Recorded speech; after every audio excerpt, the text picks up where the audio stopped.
Boa noite, irmãos. Fazer a leitura inicial de um trecho da Palavra de Deus que se encontra no livro de Josué.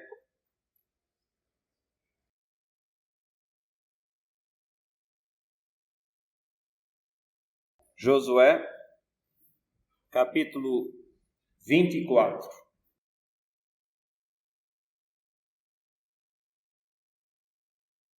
Josué, capítulo 24. Nós temos aqui o povo de Deus, que já avançou bastante dentro da posse da terra prometida, mas agora ele passa a ocupá-la em toda a sua plenitude, e temos as palavras finais que são dadas ao povo de Deus por intermédio de Josué, e uma interação muito interessante entre o povo e aquele que está falando as palavras ao povo, com alguns alertas também, com algumas promessas. E no cômputo geral, o que nós temos aqui é Deus renovando a sua aliança. Deus renovando a sua aliança com o seu povo.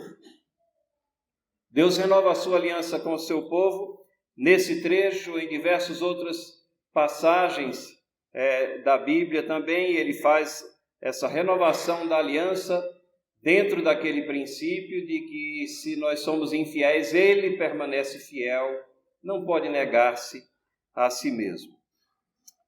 Então, Josué 24, nós vamos ler até o versículo 28, diz o seguinte: Depois reuniu Josué todas as tribos de Israel em Siquém e chamou os anciãos de Israel, os seus cabeças, os seus juízes e os seus oficiais, e eles se apresentaram diante de Deus.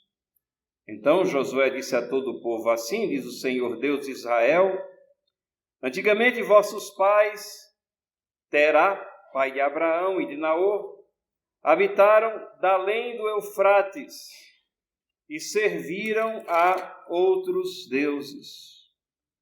Eu, porém, tomei o vosso pai Abraão da além do rio e o fiz percorrer toda a terra de Canaã.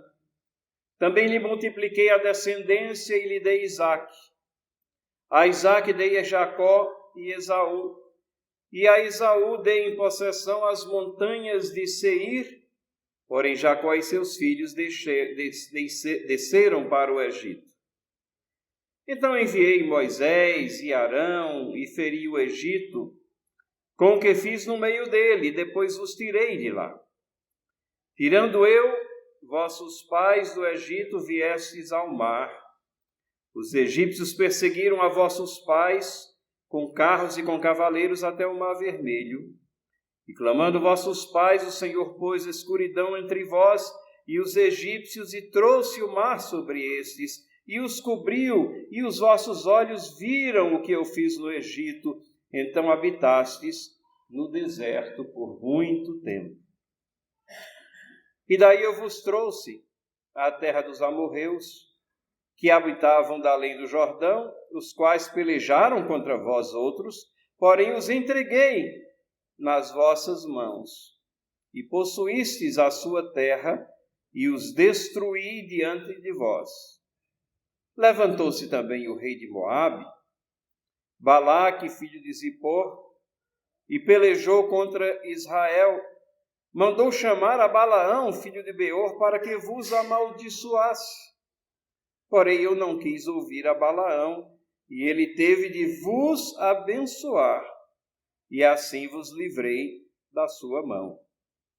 Passando vós o Jordão, e vindo a Jericó, os habitantes de Jericó pelejaram contra vós todos, vós outros, e também os amorreus, e os ferezeus, e os cananeus, os heteus, os girgazeus, os heveus, os jebuseus, porém os entreguei nas vossas mãos.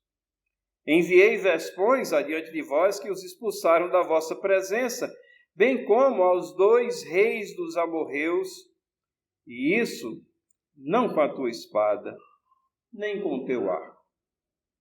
Dei-vos a terra em que não trabalhaste, cidades que não edificaste, e habitais nela, comeis das vinhas e dos olivais que não plantaste. Agora, pois, temei ao Senhor, e servi-o com integridade e com fidelidade. Deitai fora os deuses aos quais serviram vossos pais, da além do Eufrates e no Egito, e servi ao Senhor. Porém, se vos parece mal servir ao Senhor, escolhei hoje a quem sirvais, se aos deuses a quem serviram vossos pais, que estavam da além do Eufrates, ou aos deuses dos amorreus em cuja terra habitais.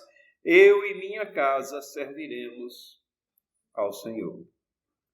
Então respondeu o povo e disse: longe de nós o abandonarmos o Senhor para servirmos a outros deuses, porque o Senhor é o nosso Deus, é Ele que nos fez subir a nós e a nossos pais da terra do Egito, da casa da servidão, quem fez esses grandes sinais aos nossos olhos e nos guardou por todo o caminho que andamos, e entre nós todos os povos pelo meio dos quais passamos.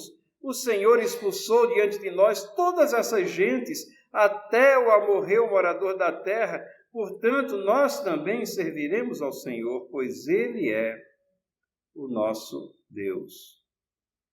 Então Josué disse ao povo: não podereis servir ao Senhor, porquanto é Deus santo, Deus zeloso, que não perdoará a vossa transgressão nem os vossos pecados.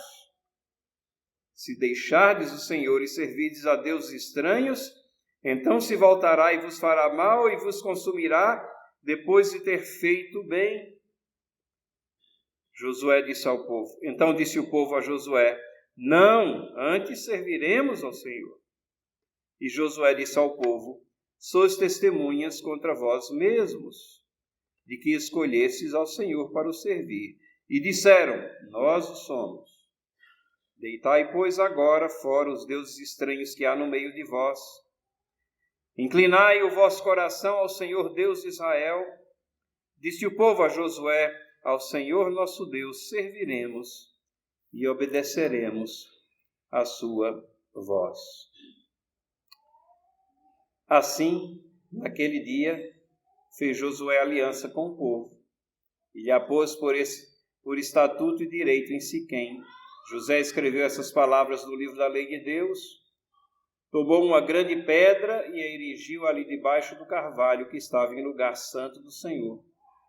Disse Josué a todo o povo: eis que esta pedra nos será testemunha, pois ouviu todas as palavras que o Senhor nos tem dito. Portanto, será testemunha contra vós outros, que não mintais a vosso Deus. Então Josué despediu o povo, cada um para a sua herança. Oremos. Ajuda-nos, Senhor, na compreensão do texto que acabamos de ler, que reflete não somente a história do povo de Israel, mas principalmente a forma como tu tens amorosamente cuidado do teu povo. Esse povo que havia sido resgatado da escravidão no Egito e que prefigurava a peregrinação que nós temos aqui na terra, onde fomos resgatados, Senhor, também da escravidão do pecado e nos encaminhamos a uma terra prometida, na qual só é possível entrar através do sacrifício remidor de Cristo Jesus, que tu concedestes àqueles que se constituíram no passado, se constituem no presente e se constituirão no futuro teu povo também, para que na glorificação rendamos glória eternamente ao teu nome e desfrutemos dessa tão grande salvação. Ensina-nos através desse texto, em nome de Jesus. Amém.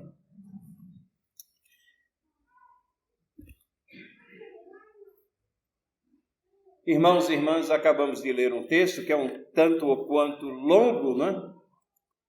Mas é um texto muito importante aqui nos registros da palavra de Deus.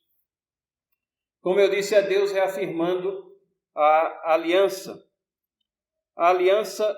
que Ele tem com o seu povo, a aliança que Ele tem conosco. Jesus Cristo veio exatamente no plano da salvação cumprir essa aliança, providenciar uma forma de resgate do povo dos seus pecados, porque por nós seria impossível nós nos mantermos na presença do Deus Santo Todo-Poderoso. E nós notamos aqui tantas referências históricas que são feitas, tantas referências à história do povo de Deus e também a resposta e a interação que o povo tem para com essas reafirmações de tudo aquilo que se constituiu o seu caminhar nos anos de peregrinação ou até antes disso, desde que Deus prometeu, decidiu e fez cumprir a separação de um povo para si. 3 aspectos que eu gostaria de ressaltar nesse texto. O primeiro é Deus faz, porque notaram que todos os versículos iniciais do texto que nós lemos são acerca dos feitos de Deus. Não são acerca das realizações do povo, mas são acerca dos feitos de Deus. Deus faz, o Deus da aliança é aquele que faz, vai fazendo, vai nos encaminhando, vai nos direcionando em todos os seus caminhos. A segunda coisa que eu gostaria que nós atentássemos nesta noite é que Deus não somente faz, mas Deus se comunica e Deus conclama, Deus interage com o seu povo. E finalmente, nos versículos finais, Deus é fiel em sua aliança. Então vocês notaram que nós começamos esse resumo histórico aqui, que é o que Josué está falando, partindo desde o pai de Abraão, Terá, antes que Abraão fosse... chegou à luz, graças a Deus. Mas os irmãos notaram que a referência aqui no versículo 2, Josué disse ao povo, assim diz o Senhor de Israel, vossos pais, Terá, pai de Abraão, e de Naor, habitaram além do Eufrates. Além do Eufrates. Essa é aquela região que hoje em dia é o Iraque. O rio Eufrates hoje corre ali no Iraque. E o que é que aconteceu naquela época? Abraão estava além do Eufrates e serviam a outros deuses, toda aquela geração, toda aquela descendência, mas a ação partiu de Deus para resgatar aquela família e para resgatar na pessoa de Abraão. Como diz o versículo 3, eu, porém, tomei o vosso pai Abraão d'além rio e o fiz percorrer toda a terra de Canaã. O que acontece é que Abraão é tirado daquela região além do rio e percorre toda essa terra que agora está sendo devolvida ou possuída novamente por aqueles que foram tirados do Egito. Então não era uma terra estranha que foi dada a Abraão, que o povo de Deus agora vai possuir, mas tudo isso tem raízes, tem uma história, é Deus soberanamente regendo a história. Se vocês fizerem como eu fiz aqui na minha Bíblia, eu comecei nesse capítulo aqui, marcando quantas vezes o pronome eu ocorre.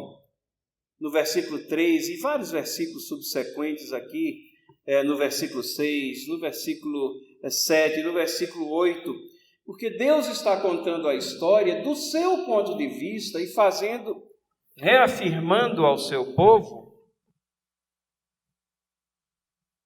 exatamente que Ele é soberano, que as coisas que aconteceram aqui na história, elas aconteceram porque Deus está na regência de todas as coisas. Tomou Abraão, fez com que ele percorresse a terra de Canaã, multiplicou a descendência e deu descendência a Abraão. Vocês lembram também que Abraão ele já era idoso. E o fato dele ter uma descendência também é mais uma comprovação da soberania de Deus. E em cada coisa que é revelada, que é registrada aqui, que é relembrada ao povo, está esse princípio aqui. Deus é soberano, Deus faz as coisas que nós não achamos que são possíveis, Deus não descuida do seu povo, Deus está guardando o seu povo. E nós deveríamos, olhando as nossas vidas também, ter essas convicções de que Deus está acompanhando a nossa vida. Ele está acompanhando a vida dessa igreja. O futuro nosso, o futuro dessa igreja está nas mãos de Deus. Como sempre esteve o futuro do povo de Deus nas suas mãos. E nesse resumo aqui, Josué relembra como Jacó e seus filhos desceram para o Egito. Como houve salvação da opressão e da extinção na pessoa de Jacó e de sua descendência.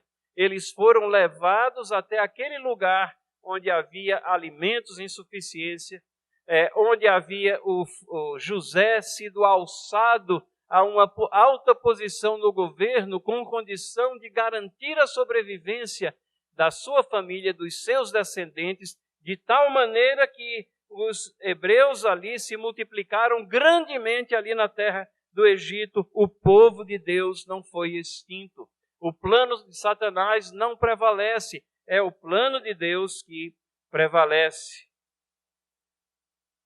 Mas, como diz o texto bíblico em outras ocasião, veio um faraó que não conhecia a José, as coisas foram mudando, e aqueles que ali estavam como hóspedes do Egito viraram escravos aos caprichos de Faraó, ao ponto em que Deus ouve o clamor, Deus se apieda da situação do seu povo, e Deus começa então a um processo através de Moisés. Isso aqui está no versículo 5, enviei Moisés a Arão e feri o Egito com o que fiz no meio dele, e depois os tirei de lá. Foi Deus que feriu o Egito, foi Deus que arrastou Moisés praticamente quase contra a vontade dele, lá para servir a ele e fazer as coisas que ele estava comandando. Moisés tentando escapar de todas as maneiras, mas Deus soberanamente tinha um plano e ele vem executando esse plano em todos os séculos, nos nossos dias também. Não nos esqueçamos disso. Josué não queria que o povo de Deus esquecesse isso, que Deus é soberano, que está acompanhando a vida do seu povo, e é por isso que ele faz esse resumo. E no versículo 6 ele fala da retirada do Egito e como houve uma vitória sobre os egípcios, e eles pereceram quando o mar os cobriu.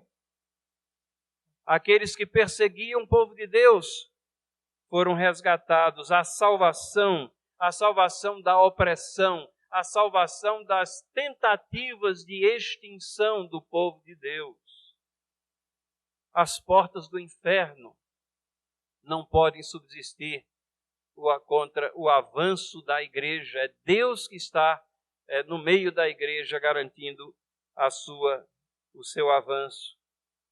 E nós vamos aqui também que no meio da peregrinação, e nós sabemos que essa peregrinação também ela é representativa da peregrinação que nós temos desse mundo, aquela peregrinação no deserto, fruto da desobediência também deles, que teimavam em olhar para trás e se apegar muitas vezes aos deuses estranhos lá do Egito, curiosamente, aos deuses daqueles que os haviam oprimido, mas ainda assim encontravam um jeitinho de se apegar a eles.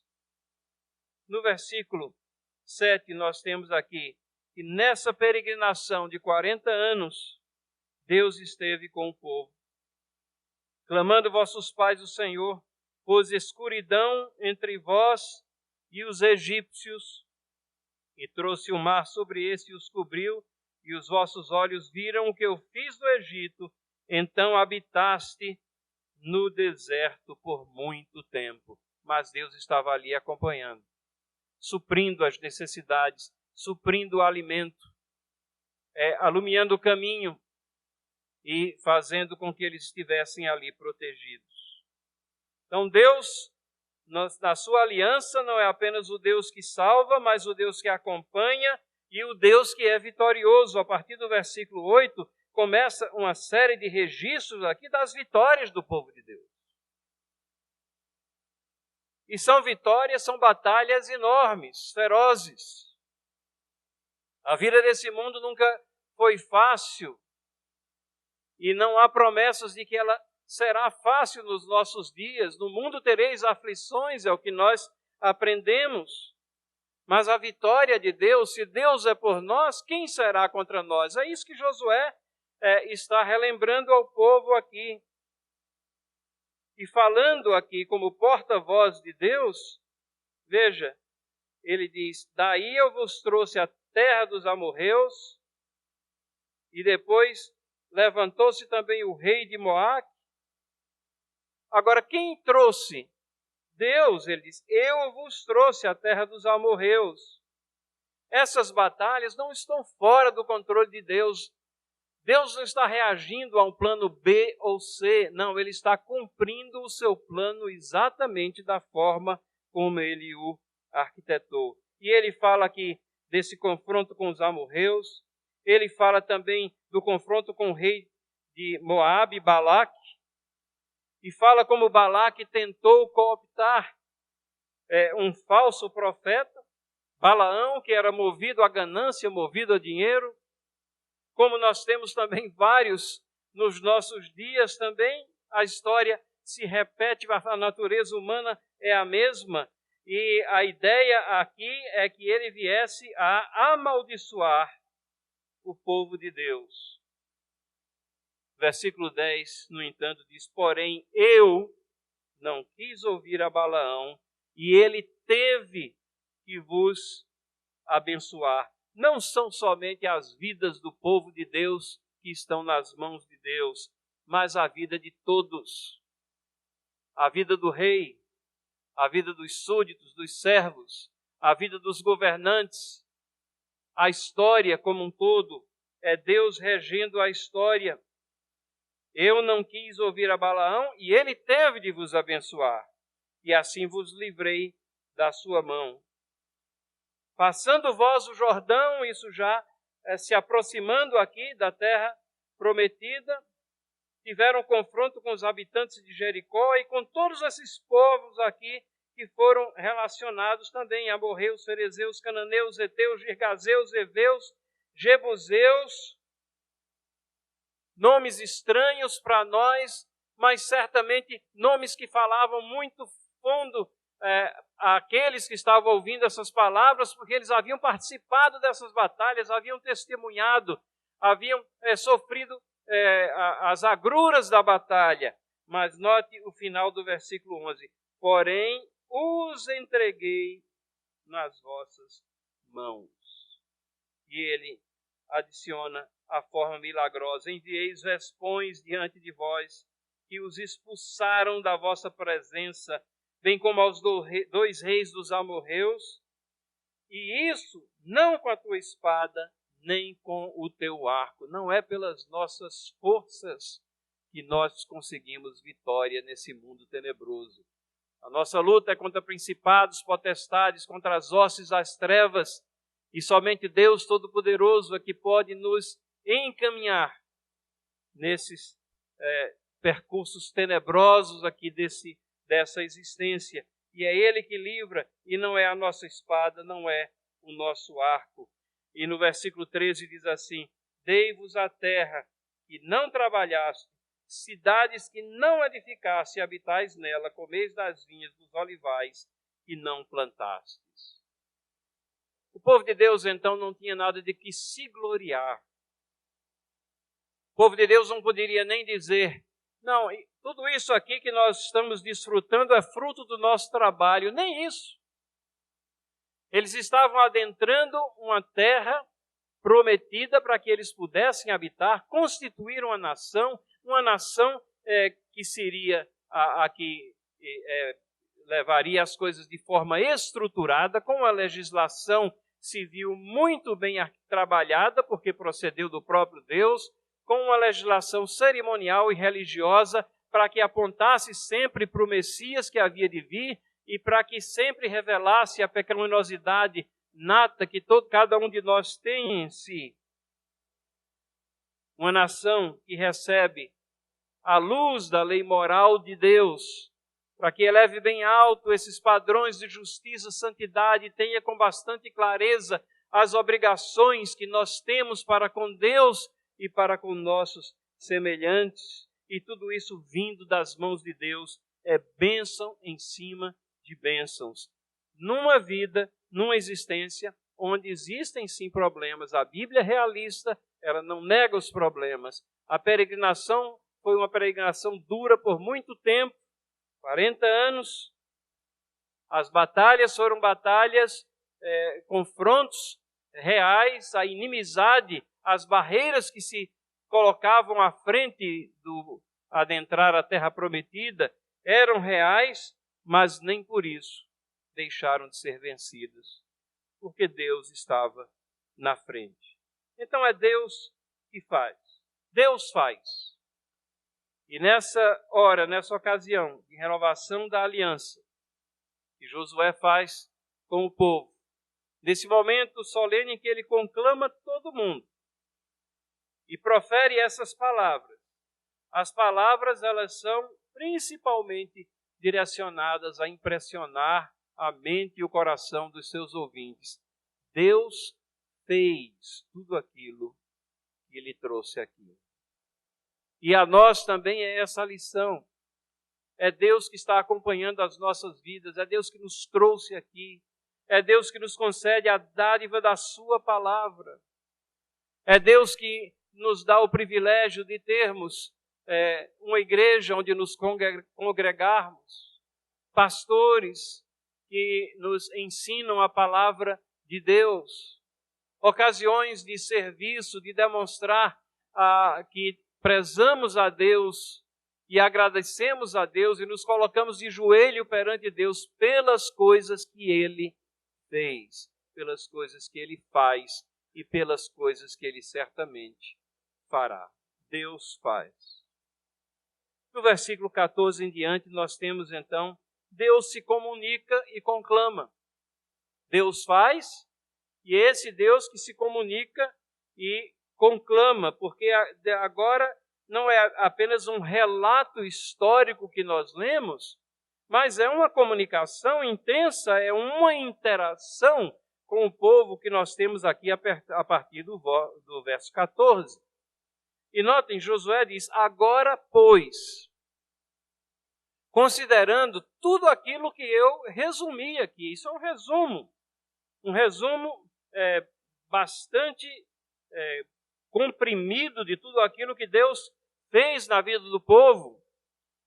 E ele diz, agora pois, considerando tudo aquilo que Deus fez na vida de vocês, agora pois, temei ao Senhor, servi-o com integridade e com fidelidade.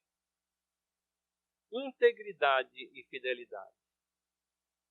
E essa é a comunicação de Deus que nós temos. Essa é a comunicação que norteia toda a palavra de Deus. Ela foi escrita para que nós tivéssemos nela os atos e feitos de Deus. Ela foi escrita para que nós fôssemos um povo bem habilitado. Ela foi escrita para que nós temamos ao Senhor, ou viéssemos a temer ao Senhor, e a servi-lo com integridade e fidelidade. Por que essas duas palavras aqui? Integridade, inteireza, não uma aliança formada com Deus, não dividida, não conservando uma parte de coisas que desagradam a Deus, mas com integridade, com a inteireza do nosso ser, do nosso coração, da nossa mente, do nosso corpo, para que tenhamos a consciência que esse Deus que nos preserva, Ele é um Deus ciumento. Ele é um Deus ciumento que protege o seu povo, mas que não admite repartir a sua glória com outro. A glória pertence somente a Ele, então temos que servi-lo com integridade e fidelidade apontando para frente. Fidelidade significa sem deixar fenecer a chama de devoção que há em nós, sem nos esquecermos das coisas que Deus fez por nós, renovando sempre o nosso conhecimento da sua pessoa e de quem nós somos, o que temos que fazer para andarmos coesos como povo de Deus e andarmos sim em integridade e em fidelidade, não somente nos momentos onde somos relembrados, mas durante todos os dias da nossa vida. Esse deve ser o alvo, nosso alvo sempre. Mas o que se segue nesse versículo é uma triste realidade. Notem, Josué está falando ao povo de Deus. É como se o pastor aqui estivesse falando a essa igreja, povo de Deus. E ele diz assim: deitai fora os deuses aos quais serviram vossos pais da além do Eufrates e no Egito, e servi ao Senhor. No meio do povo de Deus, mesmo Deus tendo feito todas essas coisas, mesmo Deus tendo livrado do cativeiro, da opressão lá no Egito, mesmo Deus tendo encaminhado todo esse povo para uma terra prometida, uma terra próspera, mesmo assim, haviam aqueles que guardavam alguns desses ídolos. E o que me impressiona também não são somente os ídolos do Egito, onde eles passaram 400 anos lá no Egito, né? E a cultura dele assimilou algumas coisas, algumas práticas que certamente desagradavam a Deus, e não são somente ídolos feitos por mãos humanas, mas ídolos do coração. Mas Josué diz aqui, ídolos aos quais serviram vossos pais, da além do Eufrates. Remonta isso lá a Terá, pai de Naor e de Abraão. Vejam, renitentemente a idolatria está presente no meio do povo de Deus. E dura séculos, dura gerações. E a palavra de Deus nunca cessa de nos avisar como isso é uma abominação a Deus. E como isso desagrada a Deus, e como isso não condiz com essa vida de integridade e fidelidade. Ah, irmãos, e temos tantos ídolos nas nossas vidas.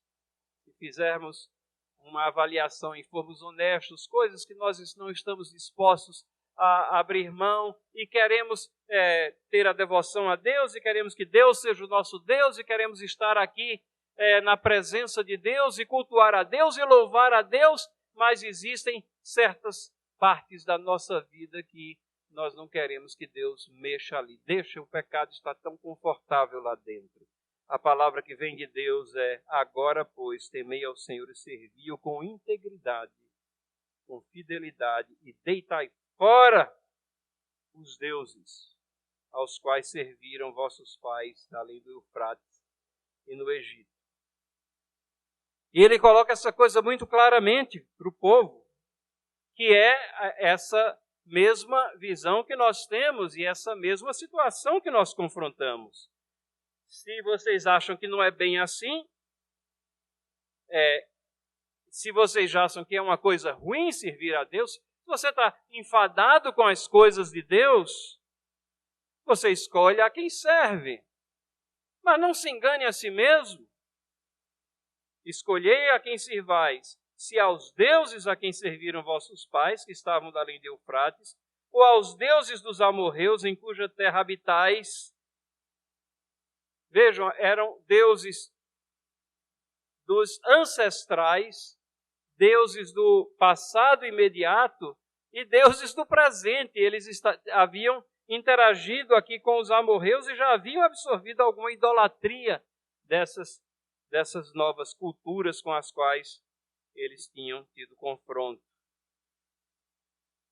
Josué diz: eu e a minha casa serviremos ao Senhor. Ele diz: a minha escolha eu fiz. Mas Deus não é soberano, então o homem não tem escolha. Deus é tão soberano que trabalha através das nossas escolhas. Ele não tira a responsabilidade de nós termos que escolher os nossos caminhos. Mas nada disso escapa da sua soberana regência. Não vamos tentar diminuir a soberania de Deus, porque a gente não consegue entender esse mistério. Vamos admitir que é um mistério. Mas a palavra de Deus nos diz que é Ele que opera em nós tanto o querer como o efetuar. Isso é soberania de Deus em toda a sua extensão. Deus não abre mão da sua regência, Deus não abre mão da sua soberania. Deus está mostrando aqui ao povo que Ele foi soberano em todos os passos que o povo trilhou desde que Abraão foi chamado, e na realidade desde em toda a história da humanidade, mas aqui nesse segmento da história, mas a responsabilidade Ele coloca para nós. E nós temos que confrontar essas decisões que são cruciais e fazem a diferença entre a vida eterna e a morte eterna. Eu e a minha casa serviremos ao Senhor. E o interessante é que há então se há aqui essas exortações que são dadas por Josué: temei e serviu, escolha um caminho. São duas exortações. Temei a Deus, serviu, escolha um caminho. E há uma resposta do povo a partir do versículo 16. Então respondeu o povo e disse: longe de nós abandonarmos o Senhor para servirmos outros deuses. Eu não creio que o povo, e nós não sabemos como é que isso se deu, deve ter sido a liderança que falou, ou talvez uma voz aqui, outra ali, e terminou esse consenso aqui sendo colocado ali de uma maneira ou de outra, que diz que o povo falou. Então essa frase, ou esse pensamento, ou esse princípio de que não queriam abandonar a Deus para servirem a outros deuses, isso foi colocado com clareza. E na sequência, o povo fundamenta porque eles não vão servir a outros deuses. E o interessante é que se Josué fez um resumo do que Deus fez, o povo aqui, ou o porta-voz do povo, fez um resumo do resumo, dos versículos aqui 17 a 18. Porque o Senhor é o nosso Deus. É Ele que nos fez subir a nós e a nossos pais da terra do Egito, da casa da servidão, quem fez esses grandes sinais aos nossos olhos e nos guardou por todo o caminho que andamos e entre todos os povos pelo meio dos quais passamos. O Senhor expulsou diante de nós todas essas gentes, até o amorreu, o morador da terra. Portanto, nós também serviremos ao Senhor, pois Ele é o nosso Deus. Palavras aqui ditas revelam uma profunda compreensão do que havia sido dito anteriormente. Eles compreenderam, não há nessas palavras aqui nenhuma autoglorificação ou nenhuma expressão de que, não, nós aqui ganhamos as batalhas, nós aqui conseguimos sobreviver esses anos todos no deserto. Não, nós aqui somos um povo tão numeroso e as contagens, as estatísticas dizem que, pelo menos aqui, nós temos em torno de 2 milhões de pessoas, considerando que o registro bíblico fala de 600 mil homens. Então, em torno de 2 milhões de pessoas aqui, não há nenhuma arrogância de dizer que as batalhas foram ganhas por eles mesmos. Não há nenhum confronto, não há nenhum questionamento, há uma aceitação daquilo que foi dito e que o crédito pertence ao Senhor, a glória pertence ao Senhor. Foi o Senhor que expulsou, é o Senhor que guarda o povo. Então, a ciência do que Deus fez. a expectativa que nós temos aqui na igreja, não é, pastor? Quando se fala tanto sobre as coisas de Deus, tanto sobre aquilo que Deus faz, que haja compreensão dos irmãos, das irmãs, de todos, que realmente a palavra de Deus é veraz, as promessas de Deus são verdadeiras, elas se cumpriram no passado, elas estão presentes na sua vida e elas são firmes para o futuro também. Há uma compreensão que é almejada por todos nós aqui, de que nós tenhamos essas convicções também firmemente estabelecidas e que possamos dizer, serviremos ao Senhor, pois Ele é o nosso Deus. Mas Josué não está satisfeito. E depois dessas exortações e da resposta do povo, ele leva mais uma reflexão. Mais uma reflexão em cima dessas coisas todas. Agora, uma reflexão em cima do que Deus fez e em cima das promessas que estão sendo dadas pelo povo aqui. Ele diz, não podereis servir ao Senhor, porquanto é Deus santo, Deus zeloso, e não perdoará a vossa transgressão nem os vossos pecados. Se deixardes o Senhor e servirdes a Deus estranho, então se voltará, vos fará mal e vos consumirá depois de vos ter feito bem. Josué está repisando aqui essa questão de que Deus é Deus soberano e que Deus é um Deus de amor, mas Ele é um Deus de justiça também. E se Deus tem um povo e preserva esse povo, não é porque Deus seja conivente com o pecado do povo. Se Deus nos salva, não é porque Ele bota panos quentes no nosso pecado, ou passa a mão na cabeça em cima dos nossos pecados. Não. Josué quer que haja uma percepção profunda de que nenhum de nós e nenhum daqueles pode subsistir na presença do Deus Santo. Nós temos a necessidade de um Redentor, de um mediador, de um advogado, de um intercessor, que pela graça, misericórdia e no plano inescrutável de Deus se faz presente na pessoa de Cristo Jesus. Essa é a história do povo de Deus aqui. Todos aqueles sacrifícios que o povo havia aprendido apontavam para uma pecaminosidade renitente e latente nas pessoas.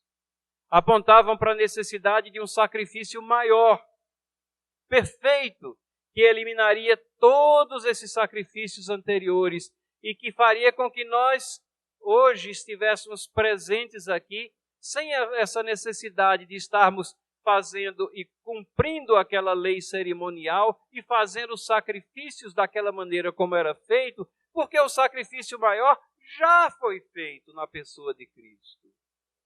Ele já morreu na cruz.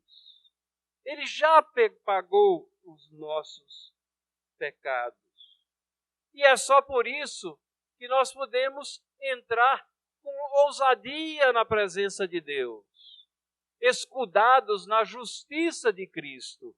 O véu do templo, que simbolicamente guardava ali as representações da santidade de Deus, foi rasgado de cima para baixo, e agora nós, como povo de Deus, entramos com ousadia na presença de Deus, porque olhamos para o sacrifício de Cristo Jesus e compreendemos como esse sacrifício foi essencial, único, singular, para que pudéssemos ser aceitos por um Deus que é santo e que não perdoa a transgressão. Ele perdoa em função dos méritos de Jesus, mas ele não pode ser conivente com o pecado. E então ele diz, cuidado com o que vocês estão se comprometendo.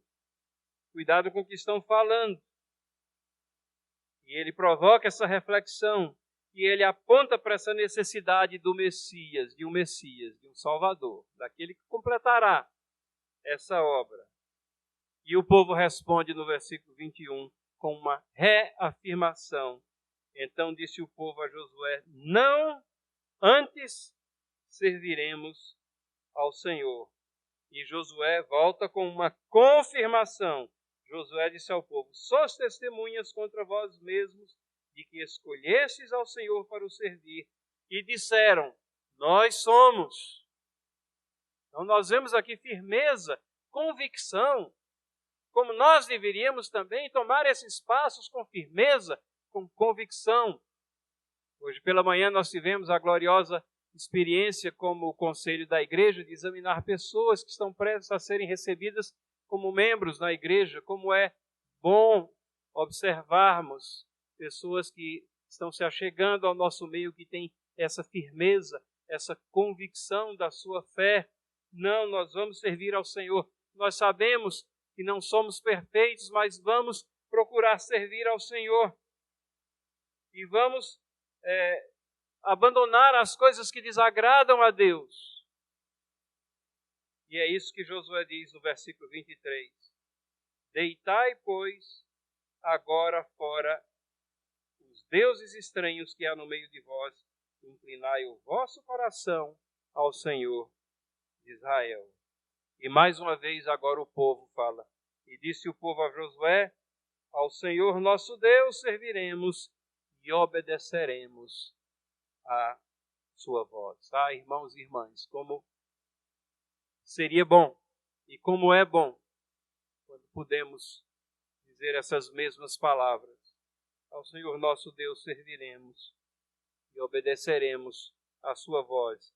Respostas que emanam do coração, da nossa profunda convicção, e não apenas respostas vazias.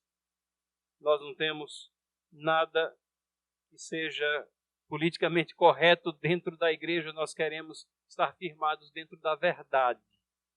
Né? E a verdade é essa que está sendo exposta ao povo de Deus aqui e que está sendo falada a cada um de nós nesta noite.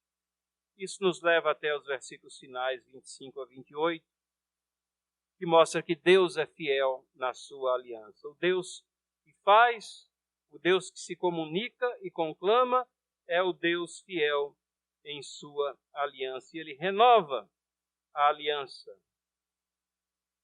E é interessante que nós vemos aqui nesses 4 versos que houve uma formalização, houve a ereção de um memorial, houve deveres que foram relembrados aqui e depois uma despedida para as bênçãos que fluem das mãos de Deus. Formalização, naquele dia fez Josué aliança com o povo e lhe a pôs por estatuto e direito em Siquém. Josué escreveu essas palavras no livro da lei de Deus, tomou uma grande pedra e a erigiu ali debaixo do carvalho que estava em lugar santo do Senhor. Então ele formalizou, escrevendo. Ele ergueu um memorial, essa grande pedra, pôs ali debaixo de um carvalho, para que todos que por ali passassem, para que todos que estavam ali testemunhando essas coisas, se lembrassem do que havia sido prometido a Deus e do que haviam ouvido da parte de Deus. E aí ele relembra os deveres aqui, no versículo 27. Disse Josué a todo o povo: eis que essa pedra nos será testemunha, pois ouviu todas as palavras que o Senhor nos tem dito. Portanto, será testemunho contra vós outros, para que não mintais a vosso Deus. Obviamente, ele usa uma figura de linguagem, a pedra não ouve, mas o fato daquele monumento, daquela formalização e daquele memorial estar ali, ele servia de lembrete para que se lembrassem dos seus deveres para com Deus e para que servisse de testemunha com relação a esse pacto que é aqui renovado. E aí, no versículo 28, diz: então Josué despediu o povo, cada um para a sua herança. Josué despede o povo para a sua herança.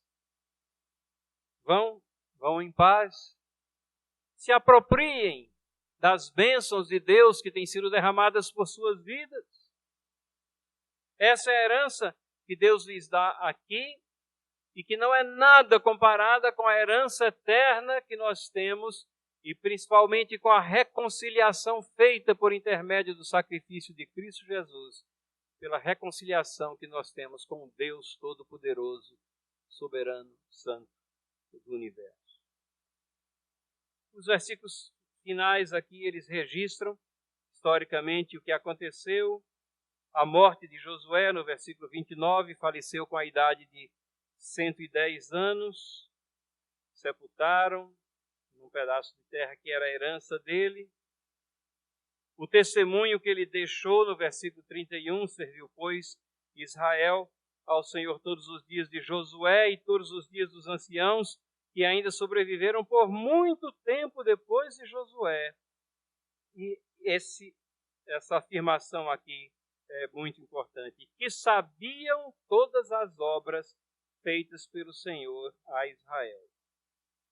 Essa afirmação tem um significado muito importante, porque Josué está falando aqui a uma geração que não viveu aquela saída da escravidão do Egito, porque aquela geração pereceu durante a peregrinação. Josué fala aqui a uma segunda geração. É a tocha das verdades de Deus sendo carregadas de geração em geração. E essa nova geração, há o registro aqui na palavra de Deus, de que eles sabiam todas as obras feitas pelo Senhor a Israel. Como é que eles sabiam? Porque os pais foram fiéis em relatar todas as coisas que haviam atravessado, todas as bênçãos que haviam recebido de Deus. Porque uma geração leva a outra essa tocha das verdades de Deus, porque uma geração tem levado a outra a tocha do Evangelho, as boas novas de salvação. Nós somos frutos aqui também de que essas verdades têm sido transmitidas com fidelidade por séculos até nos alcançar aqui. E que nós possamos também ser veículos de transmissão dessas verdades para que outras gerações à nossa frente também saibam todas as obras feitas pelo Senhor ao seu povo. E os últimos 2 versículos registram o que foi feito aos ossos de José e a como foram enterrados e as outras pessoas que faleceram. Mas o ponto central, irmãos, tudo aquilo que nós podemos ver e examinar nesta noite, é exatamente esse Deus da aliança, esse Deus do pacto, que não falha, não pode mentir, não pode negar-se a si mesmo, e cumpre as promessas que remontam desde a queda. Da semente da mulher sairia aquele que esmagaria a cabeça da serpente. Isso em si já é a expressão da misericórdia, já é a projeção da vinda do Messias, já é uma concretização de que Deus separará um povo para si em toda a história e que Ele soberanamente rege essa história para que nós possamos, servindo a Ele, glorificar o seu nome. Que Deus possa nos instruir então, através desses incidentes que não são somente históricos, mas eles revelam como Deus age para com o seu povo e qual deveria ser a nossa resposta mediante tão grande salvação que nós recebemos dele. Deus nos abençoe.